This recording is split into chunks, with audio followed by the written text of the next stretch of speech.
घने जंगलों के बीच बसा श्याम नगर, जहां रातें चीखों और सिसकियों से गूंजती थीं। गांव पर कालरात्रि नाम की एक डरावनी चुड़ैल का साया था। वह रात के अंधेरे में निकलती, लोगों को मारकर उनकी आत्माओं को एक जादुई बोतल में कैद कर लेती। कालरात्रि को पूर्णिमा की रात अपार शक्ति प्राप्त करने के लिए इन आत्माओं की आवश्यकता थी। गांव में डर का माहौल था। लोग अपने घरों में दुबके रहते और रात को कोई भी बाहर निकलने की हिम्मत नहीं करता था।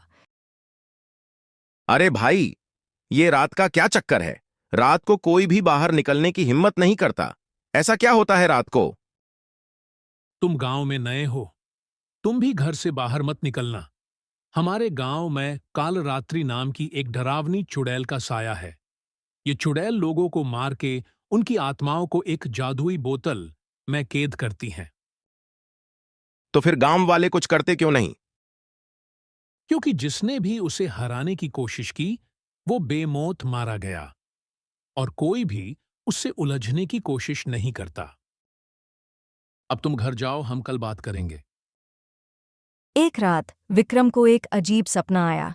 सपने में उसे एक आत्मा दिखाई दी, जो उससे मदद की गुहार लगा रही थी। आत्मा ने उसे बताया, हे पुत्र, हमारी मदद करो, हमें काल रात्रि से बचाओ, हमारे आत्माओं को मुक्ति दो। मैं आप लोगों की मदद कैसे कर सकता हूं? काल रात्रि को हराने के लिए उसे उस जादुई बोतल को तोड़ना होगा जिसमें आत्माएं कैद हैं। मैं तुम्हें एक प्राचीन मंत्र भी देता हूँ जो बोतल को नष्ट कर सकता है। विक्रम जाग गया। उसका दिल धड़क रहा था, लेकिन वह डरने वाला नहीं था। उसने गांव वालों को सपने के बारे में बताया, लेकिन वे डर गए और उसे कालरात्रि के पास जाने से मना किया। अरे विक्रम, तुम चुड़ैल के पास मत जाओ, वरना तुम भी मारे जाओगे। वैसे भी वो एक सपना था और तुम सपने के आधार पे जाओगे। मुझे लगता है उन आत्माओं की हमारी जरूरत है। अगर आप लोग नहीं आओगे तो मत आओ, लेकिन मैं जरूर जाऊंगा। विक्रम, तुम एक बार फिर से सोच लो। वो चुड़ैल बहुत ही खतरनाक है। विक्रम ने उनकी बात नहीं मानी। वह जानता था कि उसे कुछ करना होगा। उसने जादुई मंत्र याद किया और कालरात्रि की गुफा की ओर निकल पड़ा। गुफा काली पहाड़ियों के बीच में छिपी हुई थी। विक्रम गुफा में दाखिल हुआ। अंदर की हवा ठंडी और भारी थी और आत्माओं की चीखें गूंज रही थीं।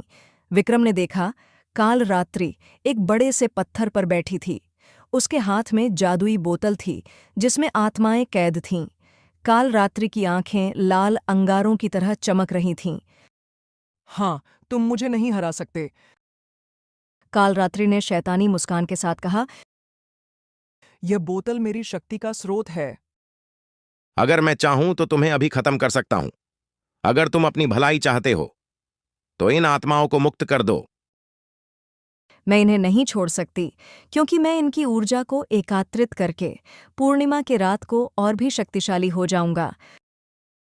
तुम ऐसे नहीं मानोगे। इतना बोलते ही विक्रम अपनी जेब से गंगा जल की सीसी निकलता है और चुड़ैल की ओर फेंकता है। और जैसी ही गंगा जल चुड़ैल को लगती है, चुड़ैल आग में जलने लगती है।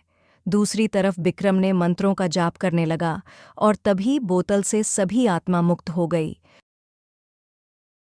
विक्रम गुफा से निकल गया और सारी बात गांव वाले को बताई।